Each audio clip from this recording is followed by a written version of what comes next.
अस्सलाम वालेकुम my dear students. उम्मीद करता हूँ कि अल्लाह के फजल से आप ठीक होंगे। आप जानते हैं कि जो हमारा पिछला टॉपिक रहा वो प्रॉब्लम्स का रहा और उसमें बहुत सारी प्रॉब्लम्स को हमने सॉल्व भी कर दिया। तो कुछ प्रॉब्लम्स उसमें और हैं जिनको हमें सॉल्व करना है, 2-4 है।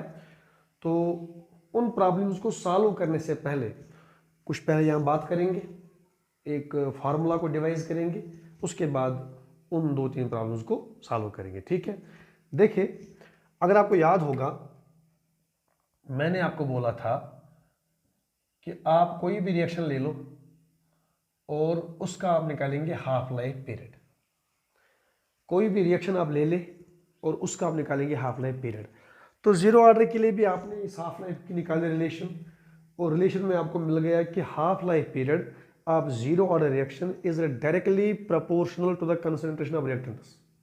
ठीक है, फिर आप फर्स्ट ऑर्डर में आ गए और वहां पर आपने देखा कि half life period does not depend upon the concentration of reactants. बताइए समझ। इसी तरह से लाइकवाइज ये मतलब सेकंड ऑर्डर में होगा, ये थर्ड में होगा, इस तरह से। हालांकि आपके सिलेबस में नहीं है, लेकिन यहाँ पर एक जनरल फार्मूला हम डिवाइस करेंगे जो एंट्रेंस में हमारे काम आएगी, ताकि हम और ऑर्डर्स के बारे में भी इसको इस्तेमाल कर सकते हैं। ठीक है, देखिए आप लिखेंगे अपने बोर्ड पर, अपने इस जो मैं तो बोर्ड पर लिखूंगा, आप रफ पर लिखेंगे। ऐसे लिखेंगे आप general formula half life period के लिए, और ये जनरल फार्मूला किसी भी ऑर्डर के लिए अप्लाई आप कर सकते हैं। ये फार्मूला है t half is inverse to 1/A0 raise power n-1। This is the general formula जो मैंने इंशाल्लाह आपके नोट पर भी भेजी है, और यहाँ पर भी आप इसको लिख सकते हैं। और आप ऐसे लिखेंगे कि T half is the half life period, this A0 is the initial concentration, और यहाँ पर है n-1, n is the order of reaction. तो यहाँ पर n ऑर्डर है, यहाँ पर n ऑर्डर है। अब इस फार्मूला को आप यूज कर सकते हैं फॉर एनी ऑर्डर, और हर ऑर्डर के लिए आपको ये मालूम होगा कि टी हाफ की क्या लिंक है विद द इनिशियल कंसंट्रेशन। देखिए हम सारे ऑर्डर लेंगे 1 बाय 1 करके, आप जरा देखें।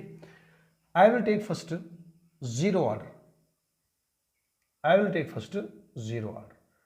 तो उसके लिए n तो होगा 0, ठीक है, उसके लिए n होगा 0। तो आइए इसको यूज करेंगे। तो टी हाफ, इसको ऐसे ही रहने दो, कोई टेंशन नहीं, is inverse of concentration A0 raise power 0-1। ठीक है ना, इसमें कोई उतना बड़ा मसला नहीं है। तो फिर क्या होगा, ये t half is inverse of 1/0-1 is -1, it is A0 raise power -1। तो ऑब्वियसली यहाँ पर it is A raise power -1, अगर ये ऊपर में ले जाऊंगा तो माइनस से प्लस बनेगा, तो लास्ट में ये आएगा टी हाफ इज, यहाँ ले जाऊंगा मैं A0 को, मैं पूरा इसको लेकर आ गया, और यहाँ इस 1 की जगह आएगा +1। आप 1 लिख भी सकते हैं, नहीं भी तो जब कुछ नहीं रेज पावर होता है तो 1 होता है।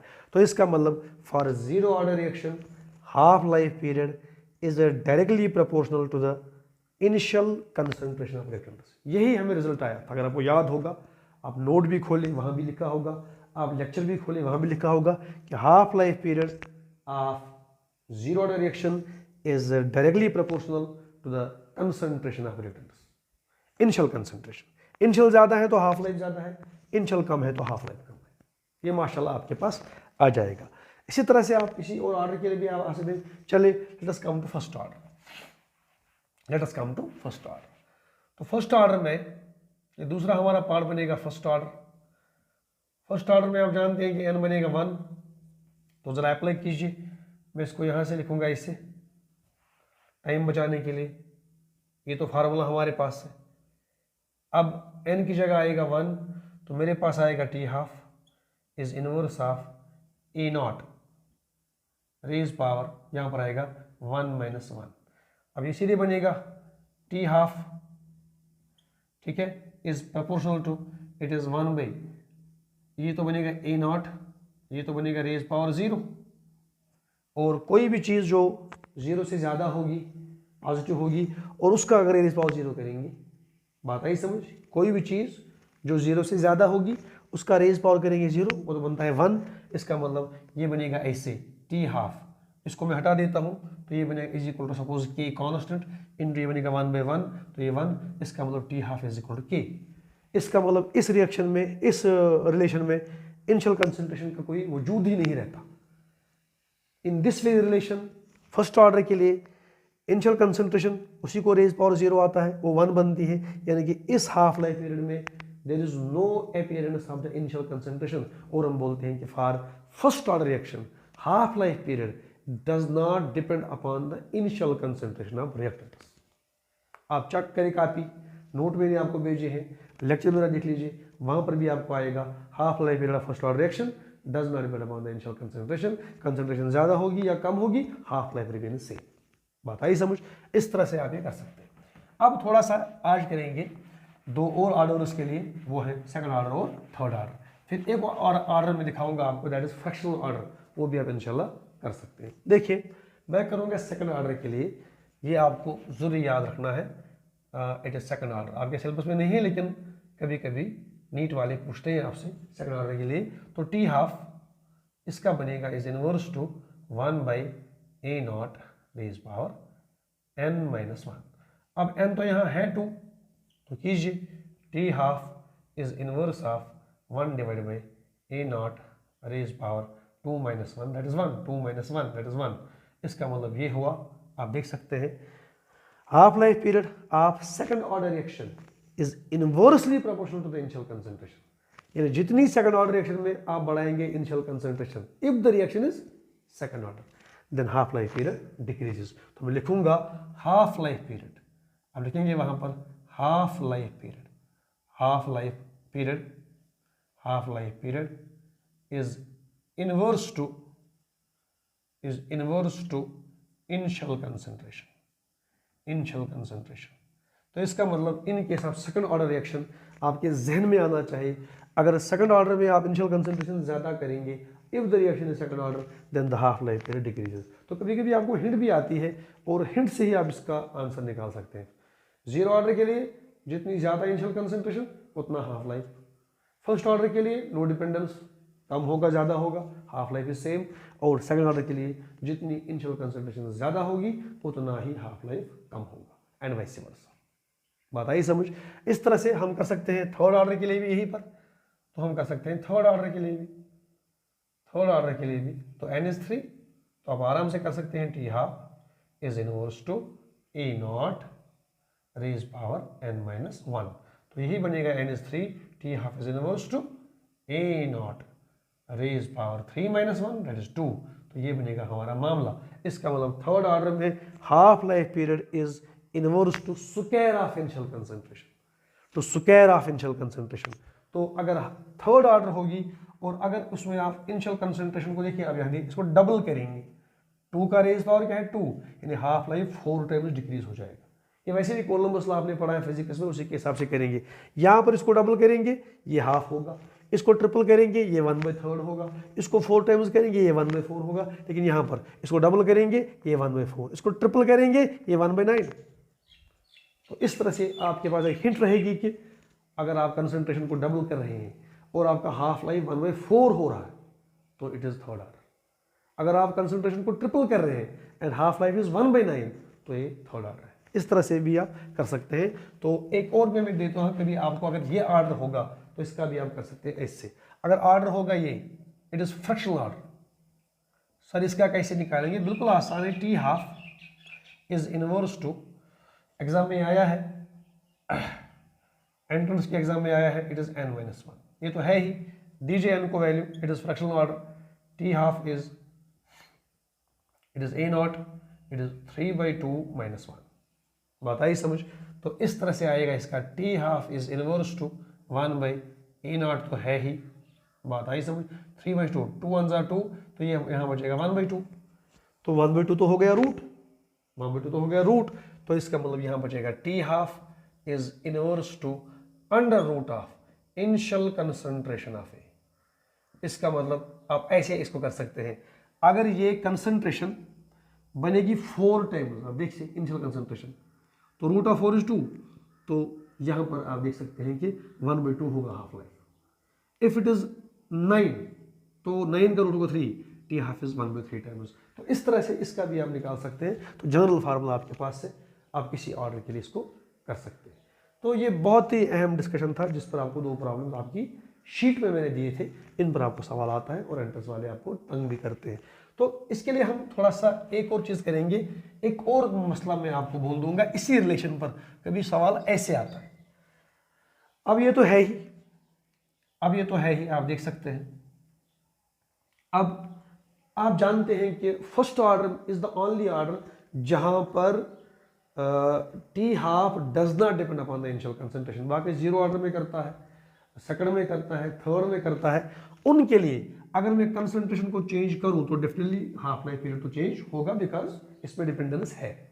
जरा मैं ऐसे करूं, जनरल रिजल्ट में निकालूंगा, फिर इस पर प्रॉब्लम करेंगे। तो ये फर्स्ट ऑर्डर पर अप्लाई नहीं होगा। क्यों नहीं होगा? क्योंकि फर्स्ट ऑर्डर में T half does not depend upon the initial concentration. बाकी 0 में, थर्ड में, सेकंड में चलेगा। मैं लूंगा इसको A0 1, तो ये बनेगा टी हाफ 1। इनका रिश्ता है ना आपस में, ये 1 है तो ये 1 है, ये 2 है तो ये 2 है, यानी कि एक कंसंट्रेशन एक हाफ लाइफ, दूसरी कंसंट्रेशन दूसरा हाफ लाइफ। तो ऐसे करेंगे, T half 1 is inverse to 1/A0, इसको लिखेंगे n-1, लेकिन यहां 1। इसी तरह से टी हाफ 2, ठीक है, is inverse of 1/A0 n-1, और यहां लिखूंगा 2। तो इस तरह से भी कभी आपको सवाल आता है तो आपको हाफ लाइफ का मामला दिया जाएगा और आपको ऑर्डर निकालना होगा। तो ऐसे निकालेंगे ऑर्डर हम। देखिए कैसे, ये जो दोनों को डिवाइड, तो टी हाफ 1, ठीक है, डिवाइड बाई टी हाफ 2। चूंकि इनवर्स है ना, तो इनवर्स में रिजल्ट आता है इनवर्स में। अगर यहां पर 1 है तो आगे 2 आएगा, अगर यहां पर 2 है तो आगे 1 आएगा। इसका रिजल्ट ऐसे बनेगा, A0 तो है, ये 1 है, ये 2 आएगा यहाँ पर आएगा n-1, और यहाँ पर भी आएगा A0, यहाँ पर 1 आएगा, और यहाँ पर आएगा ये 1 आएगा, यहाँ पर आएगा n-1। इस तरह से बनेगा रिजल्ट। खुद देखिए आप, ये टी हाफ 1 है, यहाँ पर कंसेक्यूटिव ये है ना इनवर्स में, तो डायरेक्ट में आता है A1 B1 A2 B2। अगर इनवर्स होगा A2 B1 A1 B2, इस तरह से यहाँ पर आएगा। तो अब यहाँ पर इसको मैं एक ही चीज़ कर दूँ तो ऐसे बनेगा, T half 1 divide by t half 2, ये लास्ट रिजल्ट है, इज इक्वल टू, क्योंकि यहाँ पर भी n-1, यहाँ पर भी n-1, लेकिन ये 1 है और ये 2 है, तो यहाँ पर आएगा A0 2 divide by A0 1 whole raise power, यहां पर आएगा, इसको हटा देता हूं मैं, n-1, बिकॉज दोनों को ऊपर है n-1, ठीक है। तो इस फार्मूला पर T half 1 by t half 2 is initial concentration second case, initial concentration first case n-1। इस पर आपको सवाल है और अपना शीट आप फिर खोलें और देखिए वहां पर सवाल आपको कैसे आएगा। उस समय वो जगह सवाल क्या है, सवाल ये रहा, और मुड़िए आप इस साइड को, वहां पर लिखा है half life period of A reaction is halved. Half life period of A reaction is halved, यानी कि आप रिएक्शन की हाफ लाइफ को हाफ करते हैं। वो हाफ होता है कब? व्हेन कंसंट्रेशन इज डबल्ड, जब कंसंट्रेशन डबल होती है। तो what is the order? What is the order? तो हाफ लाइफ पीरियड हाफ होता है जब कंसंट्रेशन डबल होती है। तो इसका ऑर्डर क्या है? तो देखिए, ये पहला हाफ लाइफ है, ये पहली कंसंट्रेशन है, लेकिन जो दूसरी कंसंट्रेशन है उसको आप डबल करते हैं, तो जो दूसरा हाफ लाइफ है वो इस हाफ लाइफ का हाफ बनता है। सुनिए गौर से फिर मेरी बात, पहली कंसंट्रेशन तो ठीक है A1, लेकिन जो दूसरी कंसंट्रेशन है उसको आप डबल करते हैं। ये खुद बोलता है व्हेन कंसंट्रेशन इज डबल्ड, तो ये डबल होगी इसकी, यानी दूसरी कंसंट्रेशन पहले वाले की डबल है, तो दूसरा हाफ लाइफ फिर पहले वाले का हाफ बनता है। तो बोलिए ऑर्डर, तो ऐसे होगा टी हाफ 1, इसको तो कुछ नहीं करना है। बोले दूसरे टी हाफ क्या होता है? वो बनता है half of first half life, तो बनता है 1/2 ऑफ टी हाफ फर्स्ट। ये बनेगा दूसरा, क्योंकि ये दूसरा बनता है हाफ, कब बनता है? जब कंसंट्रेशन इज डबल्ड, तो दूसरी वाली इसकी डबल होगी, तो ये बनेगी ट्वाइस A0 इसको 1 करना है यहाँ पर 1, और इसको यहाँ पर करना है A0, और यहाँ भी 1 ही आएगा 1, और होल रेज पावर आएगा n-1। तो इसका मतलब जब तुमने दूसरी कंसंट्रेशन डबल की, इसकी डबल पहली वाली की, तो तुम्हारा दूसरा हाफ लाइफ बनता है पहले हाफ लाइफ का हाफ। तो बोलिए ऑर्डर क्या है। अब यहाँ तो ये और ये गया, अब यहाँ तो ये और ये गया, और यहाँ इट इज 1/1/2, 2 जाएगा ऊपर, तो 2 is equal to raise power 1 ही आएगा यहाँ पर, क्योंकि ऊपर जाएगा 2 is equal to 2 raise power n-1। अब बेस तो सेम है तो पावर भी आप सेम करेंगे यहाँ पर, तो n-1 is equal to 1, n is equal to 1 + 1, n is equal to 2। इसका मतलब this reaction will be second order reaction. और समझदार के लिए इशारा काफ़ी होता है, क्योंकि मैंने अभी बोला आपको कि अगर आप कभी कंसंट्रेशन इंक्रीज करेंगे और हाफ लाइफ कम होगा तो उसको वही तो सेकंड ऑर्डर है। अभी बोल रहा था मैं आपको 10 मिनट पहले, तो अभी लिखा था आपने टी हाफ जो है सेकंड ऑर्डर के लिए it is inverse of initial concentration. तो इसका मतलब अगर मैं ये डबल करूंगा तो ये तो हाफ बनेगा, सवाल तो वही है, इसको डबल करो और ये हाफ बनता है, तो कौन सा ऑर्डर था ये सेकंड, तो यहाँ भी आपका आंसर है सेकंड। इसका मतलब आज के बाद हम याद रखेंगे ये, अगर कभी आपने कंसंट्रेशन डबल की और हाफ लाइफ पीरियड हाफ हो गया तो सेकंड ऑर्डर, अगर ट्रिपल की तो 1/3 हो गया, 4 टाइम्स की तो 1/4 हो गया, 5 टाइम्स की तो 1/5 हो गया, तो उस ऑर्डर को हम बोलते हैं सेकंड ऑर्डर। तो यहाँ से भी आपको वही मिला। इसी के पैटर्न पर एक और न्यूमेरिकल है बिल्कुल इसी के जैसी, इसकी बहन जैसी, आप देखिए कैसे है वो, क्या बोलता है ये, इच बना में ओन जिगर half life period of A reaction is doubled. अब हाफ लाइफ डबल हो गया, हाफ लाइफ डबल हो गया, किसका डबल, पहले वाले का, पहले केस में तो हाफ हो गया था, अब डबल हो गया। व्हेन कंसंट्रेशन इज डबल्ड, यानी concentration double half life double. तो दिमाग में अब लाइए कौन सा ऑर्डर बनेगा, 0 ऑर्डर, क्योंकि उसी में तो है half life is direct to initial concentration. तो देखते हैं यहां से क्या आएगा।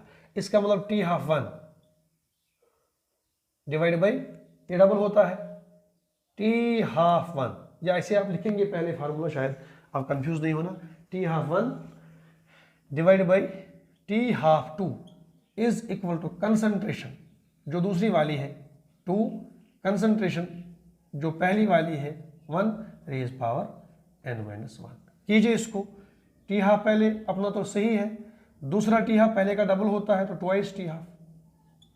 कब, जब ये डबल होती है इसकी डबल पहली वाली की, तो it is 2 times A0 divide by ये A0 1 हो गया, यहाँ पर आएगा A0 1, बिकॉज दूसरी कंसंट्रेशन पहली वाली की डबल होती है, और यहाँ पर आएगा n-1।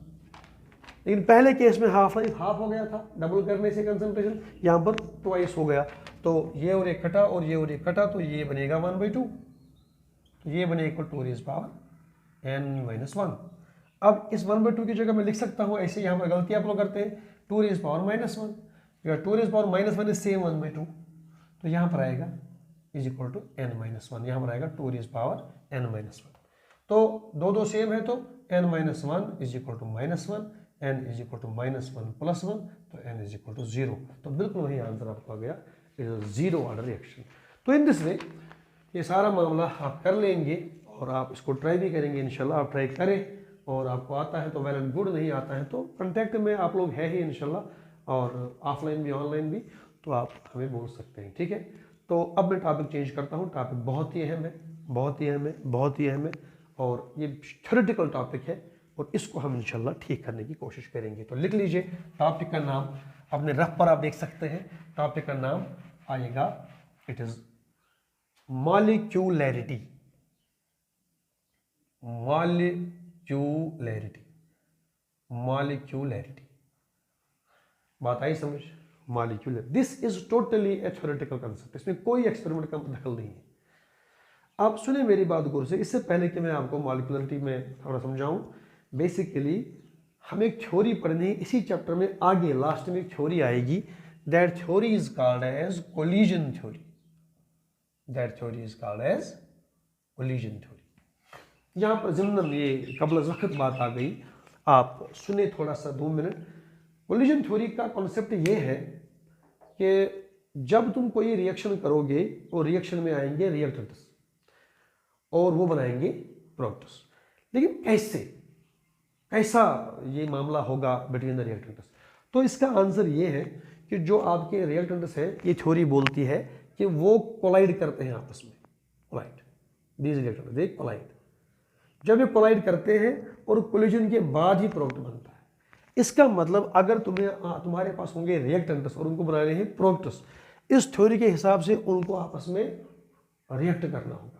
बताइए समझ। सपोज 5 मिनट के लिए मेरे पास ये है एक reaction A plus B gives C plus D and the reaction is balanced. अब ऑब्वियसली यहाँ पर जो मामला है थ्योरेटिकल है, मैंने कोई प्रैक्टिकल नहीं किया, रिएक्शन ले ली, उसको बैलेंस कर दिया मैंने। इस थ्योरी के हिसाब से इस A और B को आपस में कोलाइड करना होगा। जब ये कोलाइड करेंगे तब जाके यहाँ पर C और D बनेगा। ये जहन में कॉन्सेप्ट है और ये तब तक जहन में रखें जब तक हम कोलिजन थ्योरी पर ना आए। लेकिन इस वक्त इतना कॉन्सेप्ट काफी कि for product formation the reactants must collide. अब आपके क्या होंगे रिएक्टेंट्स? मॉलिक्यूल्स भी हो सकते हैं, एटम्स भी हो सकते हैं, आयन्स भी हो सकते हैं। तो मैं नाम रखूंगा स्पेशीज। तो तुम्हें क्या करना है? तुम्हें करना है कि एक बैलेंस्ड रिएक्शन आपको लेनी है, एक बैलेंस्ड रिएक्शन आपको लेनी है और उसमें देखना है कितने स्पेशीज आपस में टकराए। बात आई समझ? कितनी स्पेशीज आपस में टकराई और टकराने के बाद उन्होंने क्या बनाया? प्रोडक्ट। मैं सिर्फ देखना है थ्योरेटिकली, एक रिएक्शन लेनी है, उसको बैलेंस करना है, फिर देखना है कि कितने आपस में टकराए, 2 टकराए, 3 टकराए, 4 टकराए, क्या टकराए। जब वो टकराएंगे आपस में in the balanced chemical equation और they will lead to the formation of products. कितने टकराएंगे उस वो नंबर ऑफ स्पेशीज, इसमें एटम भी आएंगे, मॉलिक्यूल भी और आयन भी, colliding in balanced chemical equation या रिएक्शन टू फॉर्म प्रोडक्ट। क्यों टकराएंगे? To form product. ये जरूरी है as far as this theory is concern. कितने स्पेशीज टकराएंगे आपस में in the balanced chemical equation to form the product. This number, कितने टकराएंगे, ये नंबर, इसी नंबर को हम बोलते हैं मॉलिक्यूलैरिटी। तो सिंपल है कि कितने स्पेशीज आपस में टकराएंगे और टकराने के बाद they will lead us to the formation of products, मगर शर्त है reaction must be balanced. It is called as molecularity. बताइए समझ। अब मसला यह है कि इस मॉलिक्यूलैरिटी के हिसाब से हमारे पास कितनी किस्म की रिएक्शन बनेगी। तो what are the various types of reactions जो हमारे पास होंगी और मॉलिक्यूलैरिटी के हिसाब से उनकी क्लासिफिकेशन होगी। बताइए समझ। तो बिल्कुल है क्लासिफिकेशन, तो वो ऐसी है। पहली क्लासिफिकेशन जो क्लासिफिकेशन है उसमें पहला जो नंबर आएगा वो है यूनिमॉलिक्यूलर रिएक्शंस। Unimolecular reactions. गौर से मेरी बात सुनिए, यहां पर कंफ्यूजन भी आपको हो सकता है, उसको पहले ही दूर कर देते हैं। तो नाम है यूनिमॉलिक्यूलर। तो लिखती है किताबें कि जहां पर एक ही मॉलिक्यूल इन्वॉल्व होगा, जब वो इन्वॉल्व होगा तो जो रिएक्शन कह रहा है यानी एक ही ऐसे होगा। आप ऐसे समझ लीजिए कि A gives प्रोडक्ट्स, अब कितने इन्वॉल्व हो गए? एक ही इन्वॉल्व हो गया। और शायद आपके जहन में ये होगा कि अभी तो हम बोल रहे थे या सर बोल रहा था कि कितने आपस में कोलाइड करेंगे, नंबर उनका कितने कोलाइड करेंगे और क्या बनाएंगे? प्रोडक्ट्स। तो यहां तो एक ही है, ये कैसे कोलाइड करेगा? क्योंकि कम से कम हम तो बोलते हैं कि ताली 2 हाथ से बजती है, मैं एक ही हाथ को ऐसे करूंगा तो कहीं चलेगा। इसको समझो आप थोड़ा सा। बेसिकली जब आप ये लेंगे ना, ये रिएक्शन यूनिमॉलिक्यूलर वाली, इसमें एक ही मॉलिक्यूल को आप नहीं लिया। एक मॉलिक्यूल का मतलब नहीं कि आपने एक ही ले लिया, इसमें बहुत सारे ए होंगे, बात आई समझ। लेकिन जब टकराव इस ए और ए में होगा, तो इस ए की एनर्जी इतनी बढ़ेगी, इस मॉलिक्यूल की एनर्जी इतनी बढ़ेगी। एक ही मॉलिक्यूल, आप समझ लें, एक ही मॉलिक्यूल को अपने मॉलिक्यूल ने टक्कर मारी और इसकी एनर्जी इतनी बढ़ गई। इस एनर्जी पर इस ए मॉलिक्यूल की होगी रीअरेंजमेंट। आप मेरी बात समझ गए? इसी की हो गई रीअरेंजमेंट, और ये कन्वर्ट हो गया टू प्रोडक्ट। तो कितने मॉलिक्यूल का बन गया प्रोडक्ट? सर एक ही मॉलिक्यूल था और उसी मॉलिक्यूल का बन गया प्रोडक्ट। लेकिन कैसे बन गया? इसके लिए कोलिजन जरूरी है। हाँ, अपने ही मॉलिक्यूल से उसको ठोकर लगी और ये चला गया इन द एक्साइटेड स्टेट, और वहां पर ये मॉलिक्यूल हो गया रीअरेंज और कन्वर्ट हो गया प्रोडक्ट्स में। इसी को हम बोलते हैं यूनिमॉलिक्यूलर। यानी कम से कम जो प्रोडक्ट बना, प्रोडक्ट एक ही मॉलिक्यूल से बना, लेकिन उस मॉलिक्यूल को भी आप याद रखिए, उसको तो टक्कर लगी, लेकिन जब कन्वर्शन का टाइम आ गया तो एक ही मॉलिक्यूल किसमें कन्वर्ट हो गया? प्रोडक्ट में। तो such reactions are called as unimolecular reaction, यानी कि जिनमें एक ही मॉलिक्यूल इन्वॉल्व होगा इन द प्रोडक्ट फॉर्मेशन, एक ही होगा इन द प्रोडक्ट फॉर्मेशन। लेकिन वो कैसे हो गया प्रोडक्ट फॉर्मेशन? उसको भी टक्कर लगी है, थप्पड़ तो उसको पड़े हैं अपने, कोलिजन तो होना है क्योंकि नाम ही थ्योरी का है, कोलिजन थ्योरी। लेकिन जब टक्कर हुई तो एक ही मॉलिक्यूल जो है वो लास्ट में प्रोडक्ट्स में कन्वर्ट हो गया। आता ही समझ? इसीलिए इसका नाम क्या आएगा? Unimolecular reaction. तो मैं लिखूंगा here only one molecule is involve. Collision जरूरी है, वो तो होगा, डेफिनेटली होगा, लेकिन मसला है कि फिर कोलिजन के बाद कितने मॉलिक्यूल का प्रोडक्ट बनेगा। तो अगर एक का बन गया, is involve in product formation, product formation, product formation, एक मॉलिक्यूल का प्रोडक्ट फॉर्मेशन। ठीक है ना? तो इसके एग्जाम्पल मैं आपको समझाता हूं, बहुत ही एग्जाम्पल अहम है हमारे पास। आप जरा देखिए एग्जाम्पल कौन कौन सी है मेरे पास अवेलेबल है। एक एग्जाम्पल ये रही H2O2। अब कॉमन सेंस की बात है, एक सैंपल में आपके पास तो एक ही H2 मॉलिक्यूल तो नहीं होगा, वहां हजारों लाखों होंगे, तो टकराव तो होगा H2O2 के मॉलिक्यूल में, कोलिजन तो होंगे ऐसे ऐसे। लेकिन फिर एक मॉलिक्यूल का ये होगा कि एक मॉलिक्यूल उसकी होगी रीअरेंजमेंट और वो कन्वर्ट होगा इनटू वाटर एंड ऑक्सीजन। तो कितने मॉलिक्यूल हो गए प्रोडक्ट में इन्वॉल्व? एक ही ना, इसको बोलते हैं यूनिमॉलिक्यूलर। एक और एग्जांपल मेरे पास है NH4NO3, NH4NO3। तो ये आपको देता है N2 plus twice water. I think NO2 ही यहां पर होना चाहिए, गलत यहां पर इसने किया है, तो बिल्कुल इस तरह से है। इसी तरह से एक और फेमस एग्जांपल है ऑर्गेनिक केमिस्ट्री की, आप जरा देखिए, ये सिस कंडीशन है और इसको बोलते हैं मैलिक एसिड, इसको बोलते हैं मैलिक एसिड। तो इसकी भी होगी रीअरेंजमेंट, टकराव से होगी रीअरेंजमेंट, और ये कन्वर्ट होगा ट्रांसफॉर्म में, और आपको ऐसे मिलेगा प्रोडक्ट, यहाँ से कार्बोक्सिलिक ग्रुप और यहाँ से इसको मिलेगा ऐसे, यहाँ से कार्बोक्सिलिक ग्रुप, यहाँ से तो HH था, तो ये साइड वाइज ऐसे होंगे, यहाँ से कार्बोक्सिलिक ग्रुप, यहाँ से H जाएगा और यहाँ से H जाएगा, तो रिवर्स में आ गए ना, तो इसको बोलते हैं फ्यूमेरिक एसिड। तो बहुत सारी एग्जांपल्स आप लिख सकते हैं, लेकिन मसला है कि प्रोडक्ट फॉर्मेशन में कितने मॉलिक्यूल्स इन्वॉल्व हो जाएंगे। तो अगर कभी ऐसा हो गया तो कभी एक और एग्जांपल मेरे पास है साइक्लोब्यूटेन, तो वो ऐसे बनाते हैं, जब इसकी होगी रीअरेंजमेंट तो आपको मिल जाएगा ईथीन। बात आई समझ? तो इस तरह से ईथीन आपको मिल जाएगा। तो बहुत सारे एग्जाम्पल, लेकिन एक ही मॉलिक्यूल होगा involve in the product formation. ठीक है, तो दूसरी तो आसान है, दूसरी है बाईमॉलिक्यूलर। तो आप समझ गए कितने होंगे प्रोडक्ट में इन्वॉल्व? दो होंगे प्रोडक्ट में इन्वॉल्व, तो उसका नाम आएगा बाईमॉलिक्यूलर रिएक्शन, बाईमॉलिक्यूलर रिएक्शन, बाईमॉलिक्यूलर रिएक्शन। तो बिल्कुल आसान है, मैं लिखूंगा टू रिएक्टेंट्स इन्वॉल्व। किसमें इन्वॉल्व होंगे? Product formation, product formation. टक्कर तो होगी, लेकिन दोनों जिनमें टक्कर होगी वो दोनों इन्वॉल्व होंगे इन द प्रोडक्ट फॉर्मेशन। तो इस तरह से उसकी एग्जांपल हमारे पास क्या रहेगी? बिल्कुल आसान सी एग्जांपल ये रही मेरे पास, एग्जांपल है, और वो एग्जांपल ये है, सिंपल सी एग्जांपल पहले, H2 प्लस I2, दोनों टकराएंगे और दोनों का बनेगा प्रोडक्ट। इसी तरह से एक एग्जांपल है NO3 plus O2 gives NO2 plus O2 gives twice NO2। तो दोनों इसमें NO2, NO प्लस O3, यहाँ पर ये NO plus O3 gives twice NO2। तो इस तरह से ये एग्जांपल भी है, दोनों इसमें इन्वॉल्व होंगे, दो हो गए involve in the product formation.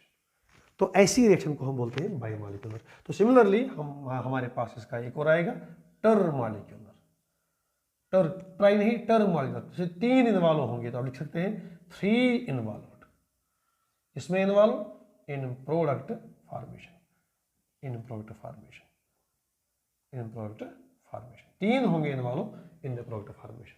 Example famous हमारे पास है twice FeCl3 plus SnCl2, use twice FeCl2 plus SnCl4, तो कितने हो गए, ये 2 हो गए, ये 1, तो 3 इन्वॉल्व हो गए इन द प्रोडक्ट फॉर्मेशन। एक और हमारे पास आएगी twice NO plus O2, twice NO plus O2, twice NO plus O2 use NO2 twice NO plus O2, एक सेकेंड ठहरिए आप, twice NO plus O2, twice NO plus O2 use twice NO2, ये होगा मामला। Example थोड़ा सा मुश्किल, इनको जहन में जल्दी याद नहीं आता, तो आप याद रखें, 2 है, ये 1 है, तो ये बन गया, तो this is called as term molecule. 2 ये हो गए, 1 है, तो 2 और 1 3 हो गए involve in the product formation.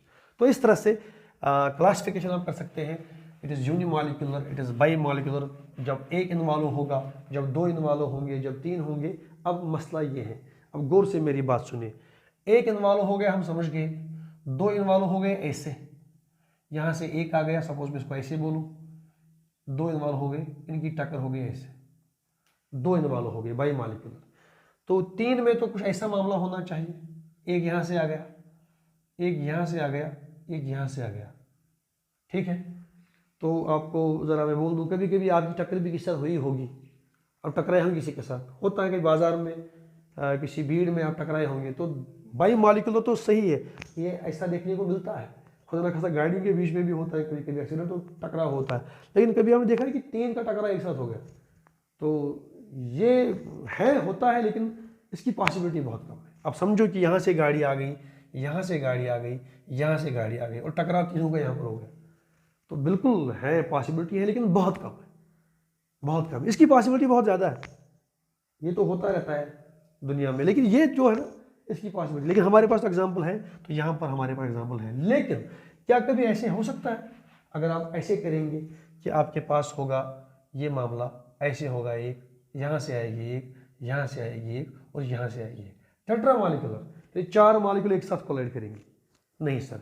और कहते हैं कि ये जो टेट्रा, हालांकि इसकी एग्जाम्पल एक हमारे पास है, मैं भेज दूंगा वो नोट में अगर मुझे याद, लेकिन तकरीबन इसकी पॉसिबिलिटी जो है वो 0 के बराबर है। इसीलिए आप बोलेंगे कल टेट्रा मॉलिक्यूलर, पेंटा मॉलिक्यूलर, नो, ट्राई या टर मॉलिक्यूल के बाद जो टेट्रा है, पेंटा है, उनकी पॉसिबिलिटी बिल्कुल बिल्कुल बिल्कुल बिल्कुल 0 के बराबर है, इसलिए हम उनको रूल आउट करते हैं। हालांकि इसके एग्जाम्पल है हमारे पास, दैट इज एक्सेप्शनल केस, लेकिन नॉर्मली ट्राई के बाद हम आगे नहीं जाते, बोलते हैं कि बाई मॉलिक्यूल की पॉसिबिलिटी अच्छी है, टर की कम पॉसिबिलिटी है, हो सकता है, लेकिन टेट्रा की तो बिल्कुल 0 है, और पेंटा तो हो ही नहीं सकता। बात आई समझ? इसका मतलब molecularities with higher molecularities, reaction with higher molecularities, मतलब 3 से ज़्यादा, वो हमारे पास मतलब उनकी पॉसिबिलिटी बहुत ही कम है, उनकी प्रोबेबिलिटी बहुत ही कम है, इसलिए उनको हम नहीं लेते, ना हमारे पास उनकी एग्जाम्पल्स है। हालांकि टेट्रा की एग्जाम्पल एक हमारे पास है, फिर भी हम बोलते हैं कि ये ना होने के बराबर। आई बात समझ? तो क्योंकि 4 का एक साथ कोलिजन होना, इट इज रादर इम्पॉसिबल, 5 का होना तो इट इज ऑलमोस्ट इम्पॉसिबल। बात आई समझ? तो इस तरह से हम करते हैं। लेकिन अब यहां पर एक मसला खड़ा हो जाएगा इससे, मसला ये होगा, मसला खड़ा होगा ऐसे, मेरे पास ऐसी रिएक्शन है कभी 6x plus 7y plus 8z gives products. जब ऐसी रिएक्शन आप देखेंगे तो आप तो हैरान होंगे, ये क्या हो गया। आप बोलेंगे सर यहाँ तो टकराए हैं 6, 7 और 8, 8 7 हो गए 15, 6 हो गए तो 21 टकराए हैं आपस में, इसका मतलब इसकी मॉलिक्यूलरिटी होगी 21। ऐसे आप बोल सकते हैं ना, मगर अभी मैंने बोला आपको 3 के बाद तो इट इज इम्पॉसिबल, 3 का टकराना पॉसिबल है, 4 का तो मुश्किल है, तो यहाँ तो 21 टकरा रहे हैं, तो सर क्या करेंगे। तो याद रखिए this reaction is called as complex reaction. तो इसमें जो आप ये 21 करते हैं ये बिल्कुल गलत है, ऐसे नहीं करना है। तो कॉम्प्लेक्स रिएक्शन जब आपके पास आएगी और आपको लगेगा कि इसकी मॉलिक्यूलरिटी बहुत ज़्यादा है, तो तुम्हें इसको ब्रेक करना है in small small steps, because a complex reaction occurs in small sub steps.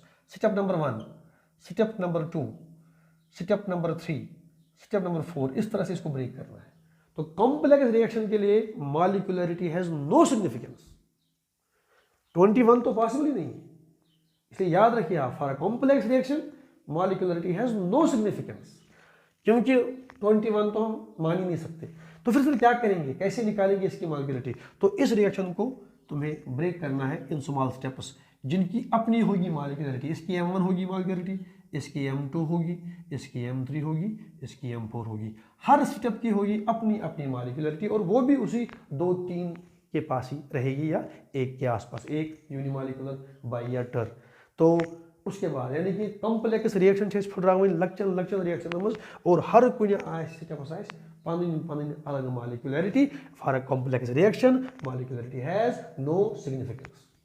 फिर हम क्या करते हैं, जो स्टेप्स हो गए हर स्टेप की अपनी अपनी आएगी। सपोज ये स्टेप फास्ट है, सपोज ये स्टेप स्लो है, सपोज ये फास्ट है, ये स्लोवेस्ट है। आई बात समझ? तो इस स्लोवेस्ट स्टेप से हम इस रिएक्शन का ऑर्डर निकालते हैं, आप जानते हैं। तो ऑर्डर कहां से आता है? तो कॉम्प्लेक्स रिएक्शन का ऑर्डर आता है फ्रॉम द स्लोवेस्ट स्टेप, इसलिए स्लो स्टेप को बोलते हैं रेट डिटरमाइनिंग स्टेप। अगर आपको याद हो, जब मैंने ऑर्डर पर आपको सवाल करवाए थे कि एक रिएक्शन में कंसंट्रेशन ये होती है, रेट ये होती है, फिर ये होती है, तो रेट ये होती है, तो ऑर्डर क्या है? वो सारा मामला होता है किस स्टेप से? स्लो स्टेप से। स्लो स्टेप को हम यूज करते हैं टू कैलकुलेट द ऑर्डर। और ये भी याद रखें, जो स्लो स्टेप है, जो स्लो स्टेप है, गौर से मेरी बात सुनिए, इसकी अपनी होगी मॉलिक्यूलरिटी, और ऑर्डर जो होगा वो यहां से आएगा, और जो यहां से ऑर्डर आएगा इस स्लो स्टेप से, वो इस पूरी रिएक्शन का ऑर्डर होगा। मैं यहां पर लिखूंगा ऑर्डर जो आएगा, slow order belongs to whole reaction, order belongs to whole reaction. तो गौर से मेरी बात सुनो, एक कॉम्प्लेक्स रिएक्शन में जो मॉलिक्यूलरिटी होती है उसकी कोई सिग्निफिकेंस नहीं। इसको ब्रेक करेंगे in small small steps, her step की होगी अपनी अपनी मॉलिक्यूलरिटी, लेकिन ऑर्डर निकालेंगे फ्रॉम स्लोवेस्ट स्टेप एक्सपेरिमेंट से, और यहां से जो ऑर्डर बनेगा वो पूरी रिएक्शन का ऑर्डर होगा। इसका मतलब एक कॉम्प्लेक्स रिएक्शन हैज मेनी मॉलिक्यूलरिटीज, मगर ऑर्डर उसका सिर्फ एक बनेगा, जो कहां से आएगा? जो आएगा स्लो स्टेप से।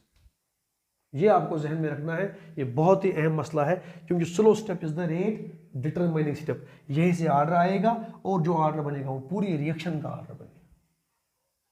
और जो हम करते हैं एक्सपेरिमेंट के, रेट को ये हो गया, उसको ये हो गया, और मैंने फिर बोला है कि ये सारा मामला एक्सपेरिमेंट जो हम करते हैं कि rate versus concentration, concentration decrease, rate को ये हो गया, फिर ऑर्डर निकालते हैं, वो इस स्टेप से होता है।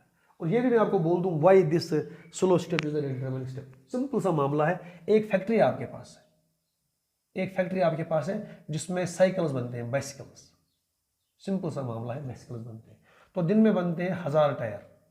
अब 1000 टायर के शाम को कितने बन सकते हैं? 500 बाइसिकल्स बनते हैं। तो अब साइकिल्स के पार्ट्स हैं, तो आदमी लगे हुए हैं, एक बनाता है दिन में 1000 टायर्स, यानी वो 500 साइकिल्स का मटेरियल बनाता है। तो दूसरा बनाता है हैंडल, एक और बनाते हैं करियर्स, एक बनाता है कुछ और। लेकिन जो हार्नस बनती है, हार्नस होती है ना साइकिल में, वो बड़ा लेजी वो बंदा है, बैठा है इस इंडस्ट्री में, वो दिन में सिर्फ बनाता है 50 हार्नस। तो अब इसने 500 साइकिल्स का मसाला तैयार किया, किसी ने 500 साइकिल्स का साथ, लेकिन ये 50 का बनाता है शाम को हार्नस। तो शाम को कितने साइकिल तैयार होंगे बराबर फुल कंडीशन में? सिर्फ 50। बात है समझ? जो बाकी तेज चलते हैं वो बेचारे भी इसकी वजह से जद में आएंगे। इसने 50 ही बनाए, तो शाम को 50 ही साइकिल तैयार होंगे फिट। इसलिए हम बोलते हैं कि this lazy person determines the whole industry. इसने पूरा सबका काम बंद कर दिया, इसने सबका हम करे बाकी काम किया, तो यम कर वार वार एम तिमन गुजरात। इसीलिए जो ये स्लो स्टेप है ये डिसाइड करेगा रेट ऑफ रिएक्शन, और यहां से हम आर निकालते हैं जो बिलोंग करता है टू होल रिएक्शन। तो ये भी आपको जहन में रखना है। अब गौर से मेरी बात सुनिए, यहां पर एक बात मैं आपको बोल दूं, गौर से मेरी बात सुनिए। अगर मेरे पास होगी एलिमेंट्री रिएक्शन, एक तो होगी कॉम्प्लेक्स। एलिमेंट्री रिएक्शन जो होती है सिंगल स्टेप में, सिंगल स्टेप, ये आप याद रखिए, सिंगल स्टेप में। तो एलिमेंट्री रिएक्शन जो होती है सिंगल स्टेप में, उसमें ऑर्डर जो होता है, मॉलिक्यूलरिटी जो होती है, वो ऑर्डर के बराबर होती है, कोई फर्क इनमें नहीं आता, बिल्कुल बराबर होते हैं, क्योंकि ये एक ही स्टेप में होती है ना, तो इसमें ऑर्डर भी वही होता है और मॉलिक्यूलरिटी भी वही होती है। लेकिन कॉम्प्लेक्स रिएक्शन में जब तुम ऑर्डर निकालोगे, तो याद रखना इसमें खास बात, जो बाकी है कॉम्प्लेक्स रिएक्शन कैसे होगा, उसमें जो मॉलिक्यूलरिटी होगी इस स्टेप जहाँ से क्या आता है ऑर्डर। तो ये आपको जहन में रखना है कि मतलब ऐसे मैं आपको समझाऊँ, थोड़ा आपको ये कंफ्यूज ना होना। एलिमेंट्री रिएक्शन जो होती है वो सिंगल स्टेप में होती है, तो molecularity is equal to order. लेकिन जो बाकी रिएक्शंस है, जो बाकी रिएक्शंस है, अगर वो एलिमेंट्री ना होगी तो उनमें ऑर्डर और मॉलिक्यूलरिटी बराबर हो भी सकते हैं और नहीं भी हो सकते। ये जहन में आपको रखना है। For elementary reaction order and molecularity are always same, क्योंकि जो एक स्टेप में होता है तो वही ऑर्डर भी है वही मॉलिक्यूलरिटी भी है। लेकिन अगर एलिमेंट्री नहीं होगी तो मॉलिक्यूलरिटी और ऑर्डर बराबर हो भी सकते हैं, तो वो नहीं भी हो सकते। कभी कभी अगर मॉलिक्यूलरिटी आएगी 2, शायद ऑर्डर भी 2 आ जाए, लेकिन ये जरूरी नहीं है। सिर्फ एलिमेंट्री के लिए molecularity is equal to order, ये आपको जहन में रखना है। अब लास्ट में मॉलिक्यूलरिटी के फीचर्स आएंगे, फीचर्स ऑफ मॉलिक्यूलरिटी। तो आएगा पहला फीचर मॉलिक्यूलरिटी का, देखिए ऑर्डर के फीचर्स आपके जहन में होंगे, तो यहाँ पर जो फीचर्स आएंगे तो वो जहन में रख लो। पहली बात आएगा कि ये जो कंसेप्ट है मॉलिक्यूलरिटी, इट इज थ्योरेटिकल। तो जी सवाल इवन TDCS में, what is the difference between order and molecularity, हर साल आता है।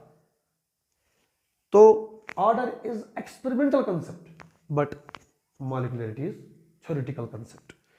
तो ये जो मॉलिक्यूलरिटी है ये आती है लॉ ऑफ मास सेक्शन से, आप करते हैं बैलेंस रिएक्शन को।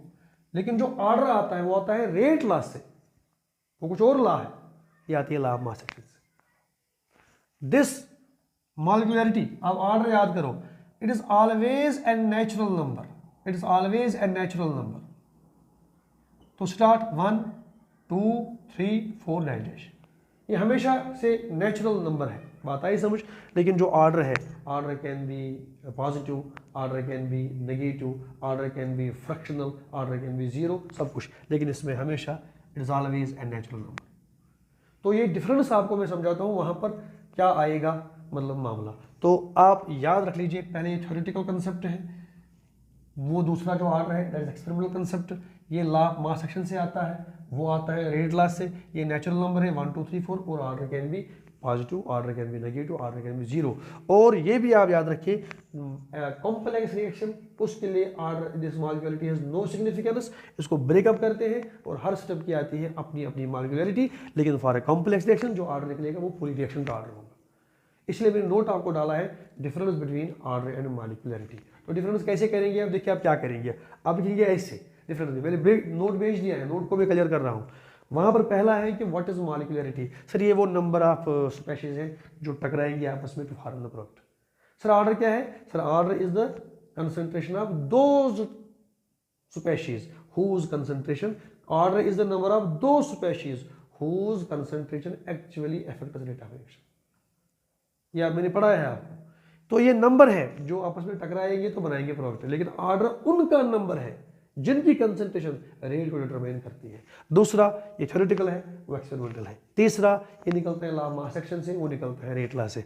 वो प्लस भी है, माइनस भी है, 0 भी है, नेगेटिव भी है, it is always natural number. ये 1 2 3 4 के में आता है। तो इस तरह से आप करेंगे difference between order and molecularity.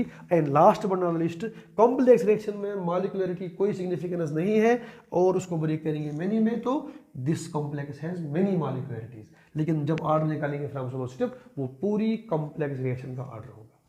फिर मैंने बोला कि इन केस ऑफ मतलब elementary reactions order and molecularity are same, लेकिन फॉर अदर रिएक्शंस जो एलिमेंट्री नहीं है उनमें दोनों सेम हो भी सकते हैं और दोनों सेम नहीं भी हो सकते। बात आई समझ। इस तरह से ये लेक्चर आज हमारा कंप्लीट हो गया और इंशाल्लाह दूसरे लेक्चर में जो मैं डालूंगा बहुत ही आसान सा लेक्चर, तो उस पर बात करेंगे जब सीडो फर्स्ट ऑर्डर रिएक्शंस, उन पर बात करेंगे इन नेक्स्ट लेक्चर। जब तक के लिए वमा अलैना इल्लल बलागुल मुबीन। ठीक है, चलिए।